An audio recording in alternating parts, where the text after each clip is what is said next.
आपको दूसरे टीचर पढ़ाते होंगे एनसीईआरटी किताब से, पर हम आपको पढ़ाएंगे एक प्रॉपर नोट्स से। आ जाओ बच्चों, हिंदी और इंग्लिश मीडियम दोनों वाले बच्चे आ जाएं। आज आपको हम फ्रेंच रेवोल्यूशन पढ़ाएंगे। ये चैप्टर हो सकता है पार्ट 1, पार्ट 2 और पार्ट 3 तक खत्म हो जाए। बस आपको ये करना है कि एक कॉपी, एक पेन और एक किताब लेके बैठनी है। जो भी आपके स्क्रीन पे नोट्स आएगा पहले आपको उसे नोट डाउन करना है और पॉइंट टू पॉइंट समझते हुए आगे चलना है। कोई दिक्कत हो बताना, कमेंट करना, अगले वीडियो में उसे सही करिए। सबसे पहले होता क्या, कहानी कुछ ऐसे स्टार्टेड नोट से। लुई 16 जो असेंडेड होता है, इंस्टेड बैठता है the throne of France, France की गद्दी पे in 1774 when he was 20 years old, मतलब 20 साल की उम्र में। ठीक है, लुई 16 क्या करता है, फ्रांस की गद्दी बैठता है। He married Marie Antoinette princess of Austria, वो शादी करता है मैरी एंटोनेट से जो कि प्रिंसेस है, कहाँ की, ऑस्ट्रिया की। He belong to the Bourbon dynasty, paper में क्वेश्चन आता है बताओ कौन सी डायनेस्टी से बिलोंग करता था, तो बर्बन डायनेस्टी से बिलोंग करता है। At the time of his accession, जब वो राजगद्दी बैठा था, that treasury was empty, treasury क्या हो चुकी है, खाली हो चुकी है। इन शॉर्ट जो खजाना है वो खजाना क्या हो चुका है, वो खाली हो चुका है। ठीक है, अब डायरेक्ट पेपर में क्वेश्चन बनता है, ठीक है, why was the treasury empty, treasury empty क्यों हो गई थी, खजाना खाली क्यों होता, बताओ। मैं बताता हूँ, देखो सबसे पहले में इसके 4 पॉइंट है। सबसे पहला point, due to the long war of France's financial resources were exhausted, France क्या करता था, बहुत बड़े बड़े वॉर लड़ता था, कभी एक कंट्री से कभी दूसरी कंट्री से वॉर लड़ता रहता था। तो इस वॉर से इसके सारे फाइनेंशियल रिसोर्स क्या हुए थे, खत्म हो गए थे। आगे आते हैं, फ्रांस फ्री 13 अमेरिकन कॉलोनीज, उस टाइम पे होता क्या है, जो ब्रिटेन था उसने बहुत सारे देशों को कब्जा कर रखा था। तो उस टाइम पे फ्रांस क्या करता है, 13 अमेरिकन कॉलोनीज को फ्री करवाता है ब्रिटेन से, जिस कारण फाइनेंशियल लॉस होता है। मतलब फ्री में तो करवाया नहीं होगा, जब इसने अमेरिका कॉलोनी रिलीज करवाई होगी तो उस टाइम पैसा लगा होगा। France had spent a lot of money on the palace of Versailles and the royal court, करते क्या है, शानो स्वागत के लिए जो पैलेस ऑफ वर्साइल है और रॉयल कोर्ट मतलब राज दरबार, इसके ऊपर बहुत ज्यादा पैसा खर्च करते दिखावे के लिए, जिस कारण फाइनेंशियल लॉस होता है। Due to all these reasons, इन तीनों रीजंस के कारण फ्रांस हैड अ डेब्ट ऑफ 2 बिलियन लीवरेज, इसके ऊपर लगभग 2 बिलियन लीवरेज का कर्जा चल गया था। मान लो क्वेश्चन आता है why was the treasury empty, तो आप ये आंसर देंगे। ठीक है, आगे आते हैं। अब भाई इस कहानी को हमने सबसे पहले भी देखा कि भाई लुई 16 कौन था, वो राजा कब बना। ठीक है, जब राजा बनता है ट्रेजरी खाली को ही हमने ये देखा। अब भाई थोड़ा सा यहाँ पे क्या करेंगे, स्टोरी को ब्रेक लगा के एक बात करेंगे फ्रेंच सोसाइटी के। ये चीजें भी आ जाएंगी यहाँ 2 बिलियन लीवरेज से, पर उसके पहले हमें एक बीच में देखना होगा फ्रेंच सोसाइटी क्या थी, तब और चीजें आसान हो जाएंगी। ध्यान देना फ्रेंच सोसाइटी का, ध्यान दो। इधर देखो, France was divided into 3 states, 3 state में डिवाइड था ये। First state was the clergy who work in the church, पहले स्टेट में क्लर्जी आते हैं जो चर्च में काम करते हैं। आगे आते हैं, second state was the nobles, noble का था who were government employ, second state में नोबल आएंगे जो कि गवर्नमेंट के एम्प्लॉय होते हैं। Third state was divided into 3 classes, जो थर्ड स्टेट है वो 3 हिस्सों में डिवाइड है, रिच, मिडिल और पुअर। आगे आते हैं, people of first and second classes, जो पहले और सेकंड क्लास के बंदे हैं, इंजॉयड स्पेशल प्रिविलेजेस, इनके पास कुछ विशेष अधिकार है। And did not have to pay taxes, इन्हें टैक्स नहीं पे करना। आगे आते हैं, only people of third class paid tax, जो थर्ड क्लास के लोग हैं सिर्फ यही टैक्स को पे करेंगे। There are 2 type of taxes, paper question आ चुका है, बताओ कितने प्रकार के टैक्स होते हैं। यहाँ पे 2 प्रकार के टैक्स होते हैं। Tithe, this was a tax given to the church which was 1/10 of the agriculture produce, मतलब टाइड वो वाला टैक्स है जो चर्च को दिया जाएगा और 10वां भाग होता है एग्रीकल्चर का। मतलब अगर कोई एक किसान एग्रीकल्चर कर रहा है तो उसका 10वां हिस्सा उस चर्च को देना पड़ेगा। इस टैक्स को हम बोलेंगे टाइड। टाइल क्या है, this was a tax given directly to the state, जो गवर्नमेंट को टैक्स दिया जाएगा उसे हम बोलेंगे टाइड। हमने 4 मिनट के अंदर वो पूरा टॉपिक कंप्लीट कर लिया। अब एक नेक्स्ट टॉपिक आता है स्ट्रगल टू सर्वाइव। ये क्या है, स्ट्रगल टू सर्वाइव पढ़ने से पहले एक बार रिवाइज करते हैं हमने क्या पढ़ा। ठीक है, हमने सबसे पहले देखा भाई फ्रांस में लुई 16 आता है 1774 में, 20 साल की उम्र है, मारी एंटोनेट से शादी करता है। जब वो फ्रांस की गद्दी बैठता है तब भाई पूरा का पूरा ट्रेजरी खाली हो चुका है। ट्रेजरी खाली होने के रीजन क्या है, और भाई रीजन के बाद हमने देखते हैं फ्रेंच सोसाइटी कैसी है, टाइल और टाइट क्या है, कितने स्टेट में डिवाइड है हमारा फ्रेंच सोसाइटी, और कौन कौन टैक्स पे कर रहा है, कौन टैक्स पे नहीं कर रहा है। अब आगे आते हैं स्ट्रगल टू सर्वाइव क्या बोलता है। द पॉपुलेशन ऑफ फ्रांस, जो फ्रांस की पॉपुलेशन है, rose from 23 million in 1715 to 28 million in 1789। France की पॉपुलेशन देखते देखते बढ़ जाती है, जो कि 1715 में 23 मिलियन थी, अब 1789 में 28 मिलियन हो चुकी है। जैसे ही पॉपुलेशन बढ़ जाती है, अब देखो भाई होता क्या है, पॉपुलेशन बढ़ गई पर जमीन फिक्स है जिसके ऊपर हमें क्या करना है, खेती करनी है। तो ग्रेन प्रोडक्शन वाज फिक्स्ड, जो खेती होनी थी वो तो फिक्स थी। That is the reason lead to rise to food price, ये फूड प्राइस को बढ़ा देता है। Wages of people were not increase, जो लोगों की सैलरी है, जो उनकी इनकम है वो इंक्रीज नहीं होती है, जिस कारण which lead to rich becoming richer and poor becoming poor, जिस कारण रिच बंदा और रिच हो जाता है और पुअर और ज्यादा पुअर हो जाते हैं। द सिचुएशन वॉज, ये बहुत ज्यादा कंडीशन बेकार हो जाती है। व्हेन ड्रॉट और हेलस्टॉर्म डिस्ट्रॉयड क्रॉप, अभी क्या है मेन, जब यहाँ पे पॉपुलेशन बढ़ गई है तो मान लिया एक प्रकार से लोगों को हाई, ठीक है, पे करके पैसा खाना मिल जाता है, पर जब सम टाइम डिस्ट्रॉय होती क्रॉप्स, इन शॉर्ट पूरी पूरी फसल जब बेकार हो गई तो बंदों को खाने के लिए भी कुछ नहीं मिल पाता, उस टाइम पर कंडीशन बहुत ज्यादा वॉस हो जाती है। ठीक है, आगे आते हैं। एक टॉपिक आता है इधर, सबसिस्टेंस क्राइसिस क्या है? एक ऐसी situation in which the basic means of livelihood come in danger, मतलब एक ऐसी सिचुएशन, एक ऐसी स्थिति, एक ऐसा, ठीक है, कंडीशन जब बेसिक मीन्स मतलब जिंदा रहने के लिए जो सबसे ज्यादा मेन बेसिक चीजें हैं, रोटी कपड़ा मकान, यही सब चीजें इन डेंजर हो जाए, इसे क्या बोलेंगे? Subsistence crisis. एक नेक्स्ट टॉपिक पे आते हैं, इमर्जिंग मिडिल क्लास, ये क्या है? ध्यान देना, इमर्जिंग मिडिल क्लास क्या है? In the 18th century a new social group emerged which was called middle class। 18th century में एक नया सोशल ग्रुप इमर्ज होता है जिसे हमने बोला middle class. All of them were educated, सारे के सारे एजुकेट होते हैं, and they believe that no class of the society should have privilege by birth. ये सारे के सारे एजुकेट हैं और ये भरोसा करते हैं किसी भी सेक्शन और सोसाइटी के पास प्रिविलेजेस नहीं होना चाहिए बाय बर्थ। मतलब जो फर्स्ट और सेकंड स्टेट के पास प्रिविलेजेस हैं, उस प्रिविलेजेस को ये चाहते हैं खत्म कर दिया जाए। आगे आते हैं। According to them freedom is based on the idea of equal rules and equal opportunity. जब ये बात कर रहे थे भाई, ठीक है, प्रिविलेजेस खत्म कर दो, तो राजा महाराजा कहते हैं यार हमने तुम्हें फ्रीडम तो दे रखी है यार, क्या बात के चिल्ला रहे हो? तो बोलते नहीं, फ्रीडम वो होती है जिसमें आइडिया ऑफ इक्वल रूल्स हो। क्या इक्वल रूल हो रहा है यहाँ पे? नहीं, हम सिर्फ टैक्स पे कर रहे हैं, आप कुछ नहीं कर रहे। हमारे ऊपर ठीक है कड़ी पाबंदी लगी है, आपके ऊपर कुछ नहीं, इक्वल रूल्स नहीं है, इक्वल अपॉर्चुनिटी नहीं है, हम टैक्स पे कर रहे हैं, हमारे पास बंदी से लगी हुई है यार। What is this? Equal opportunity और इक्वल रूल्स को बोलते हैं फ्रीडम। तुम्हारे कह जाने से फ्रीडम हमें नहीं मिल रही। In two treatises of government, कुछ अब फिलोसफर आते हैं जो किताब लिखते हैं और किताब से बताते हैं लोगों को भाई तुम्हें क्या करना चाहिए क्या करना नहीं चाहिए। तो किताब लिखी जाती है, पेपर में इंपोर्टेंट क्वेश्चन आता ही आता है। टू ट्रीटेटाइज ऑफ गवर्नमेंट, ये किताब का नाम है, जॉन लॉक लिखता है। रिफ्यूट करता है, मना करता है, इंकार करता है the theory of divine.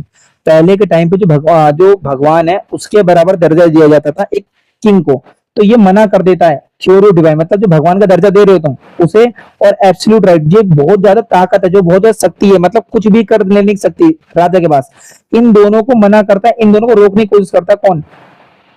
John Locke in two treatise of government नामक बुक में थ्योरी ऑफ डिवाइन और एब्सोल्यूट राइट को खत्म करने की बात करता है।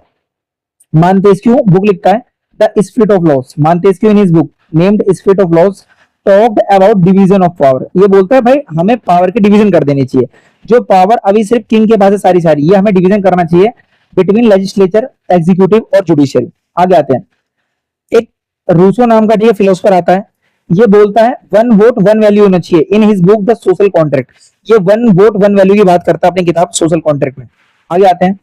Philosopher used to debate on these ideas. अब मेनली क्या, जब ये तीनों किताब लिख देते हैं, एक का नाम है टू ट्रीटेटाइज ऑफ गवर्नमेंट, एक का नाम है ठीक है ये रहा द स्पिरिट ऑफ लॉज, और एक का नाम क्या था सोशल कॉन्ट्रैक्ट। जब ये किताब लिखते हैं तो उस टाइम पे बहुत ज्यादा बंदे इलिटरेट थे, तो उन इलिटरेट तक अपनी आवाज कैसे पहुंचाएं? तो फिलोसफर क्या करते हैं, डिबेट करते हैं, बहस करते हैं ऑन दीज आइडियाज, जो लिखे पढ़े किताब के अंदर, कॉफी हाउसेस और सैलून्स के अंदर। And the book was read aloud, और जो किताबें हैं बहुत तेजी तेजी से चिल्ला के पढ़ी जाती थी in front of the people, जो पीपल हमारे वहां पे थे, so that even the illiterate could understand them, जिस कारण जो अनपढ़ बंदा होगा, जो एक ठीक है अनपढ़ व्यक्ति है, वो भी इन चीजों को समझ सके और समझ सके उसके साथ क्या बुरा बर्ताव हो रहा है, और उसे अपने लिए हक मांगने का भी ठीक है एक कारण बन जाए। यहां से एक न्यू टॉपिक चालू करेंगे, बिगिनिंग ऑफ द रेवोल्यूशन। ठीक है, चालू करते हैं, ध्यान देना। फ्रांस हैड ए डेब्ट ऑफ 2 बिलियन लिवरे। हम जानते थे, पीछे हमने पढ़ा है, जो फ्रांस है उसके ऊपर 2 बिलियन लिवरे कर्ज था। टू पे ऑफ दीज डेब्ट्स, इस कर्ज को चुकाने के लिए the idea of increasing the tax, एक आइडिया आता है भाई हमें टैक्स इंक्रीज करना चाहिए, जिससे पैसा हमारे पास आएगा और हम अपना टैक्स मतलब जो अपना डेब्ट है उसे क्या कर देंगे, चुका देंगे। आइडिया आता है भाई इंक्रीज कर दो tax. was considered but the king of France could not increase the tax, पर जो किंग है फ्रांस का वो इंक्रीज नहीं कर सकता टैक्स को ऑन हिज ऑन विल, अपनी इच्छा के अनुसार। For this he had to call a meeting of estate general, अगर उसे भाई क्या करना होगा, इस टैक्स को इंक्रीज करना, सबसे पहले उसे एक मीटिंग बुलानी पड़ेगी एस्टेट जनरल नामक। होता क्या है, this was a political institution, जो मीटिंग है एस्टेट जनरल की, इसे हम बोलेंगे पॉलिटिकल इंस्टीट्यूशन, एक राजनीतिक संस्था है, in which the people of the three estate, जिसमें तीनों स्टेट के पीपल सेंड करते हैं अपने रिप्रेजेंटेटिव्स को, अपने प्रतिनिधियों को भेजते हैं, जाओ भाई वहां मीटिंग करो, और जो भी मतलब काम हो रहा है, मतलब मीटिंग में हमें इंक्रीज करना चाहिए टैक्स या नहीं करना चाहिए, इसके ऊपर डिबेट करेंगे sir. This meeting was first called in 1614, सबसे पहले इस मीटिंग को 1614 में बुलाया गया, and was being called for the second time in 5 मई 1789, और आज इसे दूसरी बार 5 मई 1789 को बुलाया जा रहा है। The entry of farmers, farmers की, वुमेन्स की, लेबर्स की वर वाज प्रोहिबिटेड, मना था, इन सबको इसके अंदर एंट्री नहीं मिलेगी इन दिस मीटिंग, ठीक है। The problems of these people, अब जो इन लोगों की प्रॉब्लम है वर प्रेजेंटेड, इसे प्रेजेंट करा जाता है इन द असेंबली, मतलब एस्टेट जनरल मीटिंग में, थ्रू अबाउट 40,000 लेटर्स, 40,000 पत्रों के द्वारा इनकी मुसीबतों को, इनकी कठिनाइयों को, इनके, ठीक है, विचारों को प्रकट करते हैं।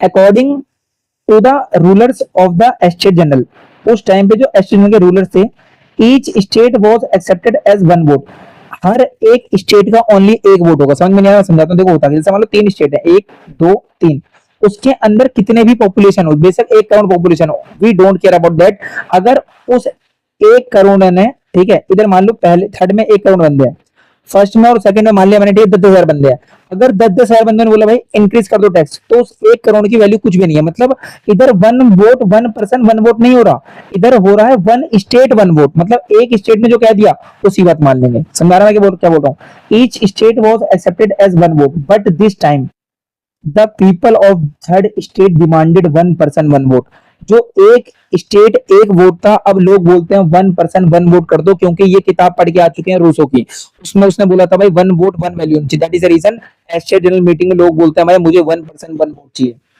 अब राजा समझ चुका है, अगर वन पर्सन वन वोट हुआ तो पे करना पड़ता है टैक्स थर्ड स्टेट को, तो इनके अंदर पॉपुलेशन भी ज्यादा है, अगर मैंने वन पर्सन वन वोट कर दिया तो ये बंदे चाहते हुए भी, ठीक है, क्या करेंगे, इन शॉर्ट मना करेंगे, और हमारा भाई, ठीक है, जो टैक्स अभी इंक्रीज करना है, ये टैक्स भी इंक्रीज नहीं हो पाएगा।